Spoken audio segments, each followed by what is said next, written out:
Every 4 years, something extraordinary happens. It's called the World Cup. But what does it mean to British people? That's what we're talking about in this episode of the English Right Now podcast. I'm British English teacher Roy, and joining me to talk about footy is my dear friend Rob. Hello. Hello to you, Roy. I'm looking forward to kicking off this topic. Oh, here he goes. Kick off straight away. Brilliant piece of vocab. So kick-off is where they start the match, where they kick the ball. And kick-off can also mean to start something like a meeting or a presentation. So we're kicking off right now. It's got a few meanings, actually, but yeah. Yes, football. I cringed when I said footy. I would never normally say footy. It's a slang term that some people use. Are you watching the footy? But it just felt unnatural for me. Are you a big football fan, Rob? Well, let's just start by saying it's not soccer. We are talking about football here, aren't we? Football. Yeah. Oh, goodness me. Now, this is interesting. Why does the word soccer annoy British people, do you think? It's just an Americanism, isn't it? It's not the correct word. Wait for it. So, yes, it's become sort of synonymous with with being an Americanism. But actually, apparently, the word came from the UK. It started here because it's like a form of association football, ASOC, and it became soccer. And then we kind of passed that expression on to the Americans, and we went back to football because we had association football and rugby football. And one came rugby and one became, but you couldn't call it, let's play some association. So it became, Yeah, okay. Are you playing the association today? But yeah, apparently it's our term that we now hate. Good, but now we're talking about football. Yes, the World Cup, which kicks off this week, and I'm sort of excited. I mean, I'm not going to pretend, disclaimer here. I'm no expert, but I do like the excitement, the build-up, the event, that kind of thing. Are you excited at all? Yeah, do you know what? Normally I am. Normally I'm like, wow, the World Cup, but this time I don't feel it as much. And I don't think it's because I just don't see that many people getting excited. It's weird this time. And I'm trying to put my finger on why, because usually the UK is what I would say buzzing. It's like almost electric with energy. And this time it's a bit more subdued. I feel like nobody's usually, and we'll talk about this in a minute, but usually you see bunting, which is like this kind of with flags on it, these kind of strings with flags on it, bunting. Everywhere you see people talking about it, people getting excited about it, but it doesn't feel like it's very much in people's minds. We're going to teach 10 pieces of vocabulary. We need to get that vocabulary out there as well. Yes. But there are more teams this time, which I feel has diluted it somewhat because, suddenly you've got, it's great to see more representation. I think Haiti are in there, Belize, and it's really, really cool. But effectively, they've just kind of prolonged the process. I would genuinely love. So at the end, you get that trophy, don't you? The trophy is basically it's usually made, I think it's made of metal, isn't it? And it's kind of the thing that they lift. It was the Jules Rimet trophy, and I would love like a big cup. Yeah, like a big cup. Wonder why they call it the World Cup. So this trophy, and if a team wins it, we say they lift the trophy. It's like, it's both literal, because they raise it over their head. I would absolutely love for an unexpected team to win the World Cup and lift the trophy. I would love Belize to win. I would love Scotland. I mean, Scotland are in it. That would be awesome. Although, there would be the inevitable rivalry that they would never let us forget that. No. What about New Zealand? Because I think New Zealand would be brilliant. Yeah. These would be called the underdogs, aren't they? Yeah. Underdogs are a kind of the weaker team, the one that's not expected to do well, the underdog. Costa Rica was like the underdog last time, and they performed really, really well. So in a match, you've got the favorite and an underdog. It's usually a team that's really, not expected to do well. So yeah, it's do you know who the favourites are for this World Cup? I haven't looked, but I'm imagining someone like France, the usual suspects: France, yes, Argentina, maybe Spain. Those sort of countries are always very good, aren't they? The top three that I saw were France and Spain joint top, and then the third favourite was England in the one I saw. Oh yeah, exactly. Ooh. And that's well, why it surprises me a bit. It's coming home. Football is coming home, is the phrase we like to use a lot. It's coming home. Oh dear. Honestly, I haven't even heard Neil Diamond singing this time because we have Sweet Caroline. Sweet Caroline. Oh, and I haven't even heard that this time. Not yet. But of course, we say it's coming home because we haven't brought the World Cup home since 1966. Before we were born, Roy. That was the last time England won the World Cup. There's always that anticipation, that hope that this time we will win. Yeah. It's bleak, I think. So my wife, who is Brazilian, she's they've won it 5 times. Oh. And I think the first time she was really surprised we'd actually won it once. She didn't know we'd won it. And for us, it's like this big thing. We won it, yes. And and you're right. And I remember this. So there's a song, isn't it? That's that expression. It's coming home. Comes from a song by Baddiel and Skinner and the Lightning Seeds, and it was "Football's Coming Home." I think that's the song. Yeah. And basically, in that song, the lines are 30 years of hurt never stopped me dreaming. 30 years of hurt. So it was saying it's been 30 years that we haven't won the World Cup. 30 years of hurt. And that song was released in 1996 for the Euros. Yeah. So we've now had 60 bloody years of hurt. Let's hope it doesn't hurt any longer. We'll bring it home this time. But we do have we have that rivalry with Scotland, one of our other nations. There'll be a bit of competition, although, am I allowed to say that England are probably a bit stronger than Scotland? But it's good to see Scotland in the tournament. Yeah. Apparently, but there's been some controversy as well, like you say, because people have not been getting they're not able to enter the United States, Scottish people. There's a big thing about it at the moment that people have had their ESTA, which is like the kind of visa waiver, refused. So they've lost money. They can't go to the US to watch the games. It's really sad. Like a World Cup's meant to be for everybody. Yes, But the immigration policies at the moment in the US have stopped a lot of some fans apparently from, which is sad. But I do think the other issue has been, of course, the cost of the tickets. I mean, the fact that a lot of people are excluded because they can't afford the really high costs of tickets, and then apparently there are now spare tickets because they haven't sold them all. It's a bit sad, but I think that I don't know if that's the main reason that there's not as much buzz around the World Cup. I think you're right. The time, some England matches are going to be 11 o'clock at night. And it's not the final. So to get to the World Cup, you have to qualify. We say qualify, which means you have to get through these kind of groups to qualify. And I think we had a good qualification, England. So we qualified for the World Cup pretty well, I think.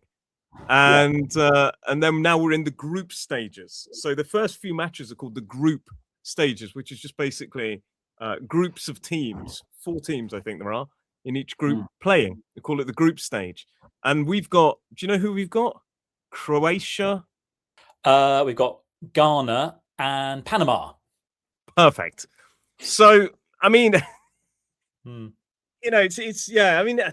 thing is, at this stage, we start making excuses. I've noticed this. England fans start making it, Croatia. I mean, Croatia are a good team. Realistically, looking at that, you'd kind of imagine, you'd hope England go through as an England fan. And then you'd maybe expect Croatia as well, because they're quite a big team. But you start making excuses. I hear England fans going, "Oh well, Croatia, they're a big team. They could, anything could happen in that match." And then Panama. Remember Costa Rica? That could be an unexpected, harder to beat than they look. And then they go Ghana, really good defensively. They make excuses. They're already kind of finding reasons to not get embarrassed by losing. Yeah, I know. So fingers crossed, we'll be all right. Yeah. And good luck to Scotland as well. Let's just say that as well. But yeah, that's the kind of group stages, isn't it? What happens next? Yeah. Then we go into the knockout stages. So and then it's basically one team wins, the other team loses, and the team that loses is out of the World Cup. And you go through the knockout phases, knockout stage, knockout round, and then you go to the quarterfinals, the semi-finals, and hopefully your team is in the final. And hopefully at the end of the final, they lift the trophy. Do you think it's going to happen? Is it coming home? Let's be honest. Oh, don't put me on the spot. Of course, I'd like it to happen, but I have my doubts, I guess. But we'll find out, won't we? 19th of July is the final, isn't it? Yeah. That's it. There you go. So, I mean, I mean, the thing is, it's like, I think it would be Sod's Law. Sod's Law is like, the Americans say Murphy's Law a bit more than we do, but Sod's Law is basically if something can go wrong, it will go wrong. That kind of idea. But I think it would be Sod's Law if we win the World Cup this time and nobody's able to watch it. Because it's too late. Too late. But yeah, I think as well, because a lot of British people, we like going down the pub to watch it. And it's, and pubs will be closed at 11 o'clock at night, probably. Yeah. Unless I think they get a late license. Yeah, they're trying to change the law, I think. Some pubs can get a late license and stay open later at night. But it is a very social thing, isn't it? It's good to go down the pub with your mates, have a drink, watch it on a big screen, like a big TV screen. And and then only to find out, it goes to penalties or something like that. We don't want that, do we? Yeah.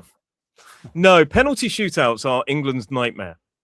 So ever since, as long as I can remember, England fans have been like, oh, not penalties, no, dreaded penalties, because we all seem to lose in penalty shootouts.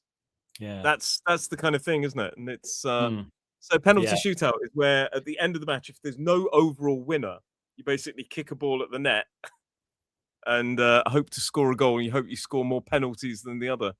Penalty shootout. They're often a nail biter, aren't they? Nail biter is a very tense moment if it's like, it's a bit of a nail biter. Yeah, definitely. Yeah, I mean, exciting to watch, but also seems a bit unfair because a lot of it is down to luck, isn't it? Which way the goalie goes, this way or this way, and the amount of pressure on people. I mean, it's horrific for a young player. The amount, the whole country is watching. Yeah, a whole of one country wants you to score, and the other whole country wants you to miss. Yeah, and it must be intense. Would you step up for a penalty? Do you think in a World Cup final? Never. I would say it's all right. You can have the game. I'm not. You can win. I'd probably just fall over and go, oh no, my legs have gone. Legs have gone. Can't do it. My legs would turn to jelly if I was asked to step up and take a penalty. I'd probably get to. Oh, that's a good expression. Really nervous. Legs turn to jelly. Yeah, I mean, I'd probably get on the phone to my dear friend Sir David Beckham and say, oh, Sir David, would you mind taking this penalty for me? Yeah, I was almost going to say Sir David Attenborough. I don't think he'd enjoy that as much either. No. Yeah, but rather him than me. No. What can't that man do? But of course, I mean, it's weird. What do you? I mean, do you still follow our national team? Yeah, of course I do. I get very excited, very patriotic about seeing England play. When they start with the national anthem, oh yes, the national anthem plays, and then you think, wow, come on, England, you've got to win it for us. And seeing some great players, of course. Who's our favourite is Harry Kane, of course. Yes, the legend Harry Kane, who used to play for Spurs, of course.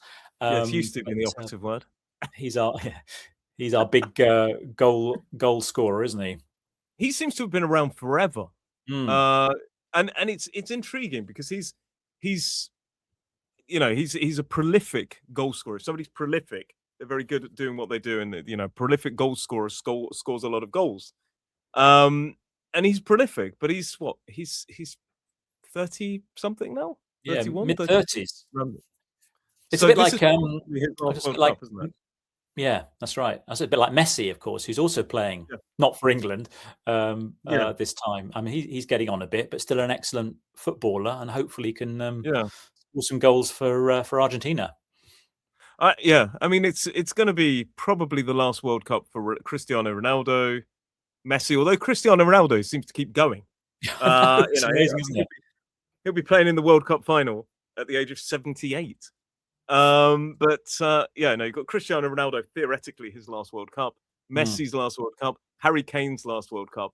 I remember this happening before because there was a period of time when all these great players just retired. Like there was Beckham and Figo and Zidane, and then suddenly they were gone. Yeah, and we thought there'll never be another Figo or Zidane or Beckham or and then Messi and Ronaldo came out. So now it's quite intriguing to know where the next big superstars are coming. In fact, the World Cup is often an example of when these players come to the world's attention, because you often get this young kind of super sub, as we say sometimes, and they come on and then they score a wonder goal, this amazing goal, and suddenly they become the national hero at the age of 19 or something. Yeah, incredible. Yeah. But so is it coming home? Probably. It'd be lovely. It'd be lovely. I mean, there could be a massive upset. And that massive upset is an unexpected result. But I'm more likely to say I think we'll, I don't know. I mean, it depends on the draw. So we have that word. Draw is an interesting word, isn't it? Because you win, lose, or draw. And we only get draws when it's like 0-0 or 1-1 in the group phases. But we also use the word draw to say the selection of the team. So we draw out teams, don't we? That's right. So it depends on the draw. If we get like France or Germany or Brazil, then it starts to look a bit dodgier. So we always talk about that route to the World Cup, don't you? The route to the final. People start planning the routes. Then if England finish the top of the group, they'll end up playing blah blah blah blah. Probably this team, and people sort of say, "Oh, is it an easy route? Is it a hard route?" We had quite an easy route a couple of World Cups ago, last World Cup. Yeah, this time it doesn't look as easy, I don't think. No, I mean we haven't drawn people like France and the big teams, have we? So in some ways we've been quite lucky, I think, this time. Yeah.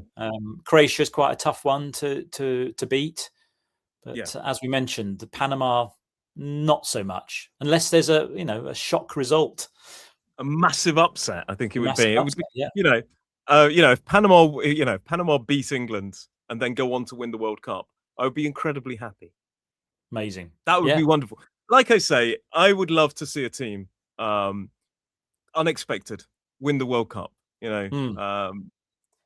but probably it's not going to be one of those. I would love a team from Asia, like Japan or South Korea, but if they're in it, to win the World Cup. Iraq, any team from Asia or Africa would be amazing, because no team from Asia or Africa have won it yet, or Australasia, Oceania. These sort of regions. Exactly. If you France and Spain are the favourites, who would you say is your top pick to win the World Cup? Well, it depends, doesn't it? I mean, of course, I'd like England to win, wouldn't I? But if I'm realistic, someone like France or Spain. But as we mentioned earlier, some underdog, something like New Zealand, wouldn't that be great if they qualify? Or Scotland as well would be amazing, wouldn't it? A real upset, and that would be fantastic to see, wouldn't it? Whatever, it's going to be fun to watch all these matches. I'm starting to, the team I'm starting to wonder about is Portugal. Oh, yes, of course. It's Ronaldo's last potential World Cup. He's going to be going for it. They're always a solid team. I could see them, doing very well, and I hope they do. I would love to see that. Obviously, I'd love in my heart England to win the World Cup. It would give us 4 years to be exceptionally happy until we lost it next time. But then, Portugal, that would be brilliant as well. Yeah. We need to re-record this in about maybe 5 weeks' time when it's all over. Yeah. And see how they think it's all over. See how it is now. see what mood we're in as well. That kind of thing. Yeah. Do you know? Do you know that? What do you know? What that quote's from? They think it's all over. It is now. Well, wasn't that the commentary from the 1966 World Cup? Wasn't it when England won? They think it's all over. It is now, as we won the World Cup, and it's an iconic, thing. But you look back, and it's black and white. Some of it. Not that long ago. No colour on the telly. So hopefully England win. It'll be nice to see. But again, the furore, the excitement, the buzz, it's not there this time. And I feel sorry about that. I wonder if it's, as you say, being late. I wonder if it's politics. Also, I do think once the tournament, begins and gets going, people will get kind of more interested and more involved and more excited by it, and it will build, I think. Yeah. I hope so. I really hope so. I wonder as well, because we've had a lot of things. This is my other theory as well. We've had a lot of kind of flags and news about flags, and people putting flags up for the wrong reasons or whatever. The right, political attachment to flags and nationalism. I wonder if people are a bit subdued because of that. That's why they're not putting the flags up, because some people have already got their flags up, and others maybe don't want to be associated with people that are putting flags up. Yeah. I wonder if it's that as well. It could be. We want the flag to be something that we're patriotic about. And proud of. Yeah. Proud of. A kind of flag that says welcome. Sorry? Have you got your football shirt? No. No. I've got other things to spend my money on. But the flag is something that we want to be proud of, and it needs to say welcome to everybody. We want to share this country. But that's my theory. That's my point. But I don't have a shirt. Do you have the shirt? No, I haven't. No, not yet. Still got your tattoo of the 3 lions. Yeah, that's right. Yeah, just here somewhere. If we win, I'll buy a shirt. How about that? I thought you were going to say you're going to get tattoos. I thought we were going to get matching tattoos. Yeah. I don't think so. I'm sorry. I couldn't think of anything worse than taking my top off at the beach and having a lion tattooed across my chest. No, well, I could think of worse things, but it's an expression. But so let's hope it's coming home. Who knows? But we're possibly more likely to say we're out, which means we've been eliminated, than we are to say we're through to the final. Yeah. But who knows? Anything can happen, and that's the joy of the World Cup. Yeah, indeed. And we must say good luck to everybody else's home team. Anyone's watching, I hope your country wins as well. Can't all win the World Cup, Rob. Everyone's a winner. I hope your team win as well. I like, if in an ideal world, well, you've got to think, if we talk about parallel universes, everybody's team was one. If you want to support this podcast, you could always buy a cup of tea for myself, or more importantly, for Rob, who likes a cup of tea. But let us know as well your predictions for the World Cup, and of course, your favorite players of all time. Thank you very much, Rob, for joining me today to talk about footy. You're welcome. Soccer. And I'll see you in the next one. Thanks. Yeah. Enjoy the World Cup. Bye. Yeah. Bye.